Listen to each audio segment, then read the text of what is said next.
September 24 బుధవారం ఆది పరాశక్తి అన్నపూర్ణాదేవి రూపంలో అలంకరింపబడి భక్తులచే పూజింపబడుతుంది.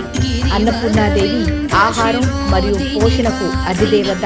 కాశీ మహాక్షేత్రంలో అన్నపూర్ణేశ్వరిగా పార్వతీదేవి కొలువు తీరి భక్తులచే పూజింపబడుతుంది. పురాణ కథనం ప్రకారం ఒకసారి భూమిపై కరువు ఏర్పడినప్పుడు ప్రజలు తీవ్రమైన ఆకలితో బాధపడ్డారు. అప్పుడు శివుడు పార్వతితో కలిసి ప్రజల కష్టాలను చూసి చలించిపోయారు.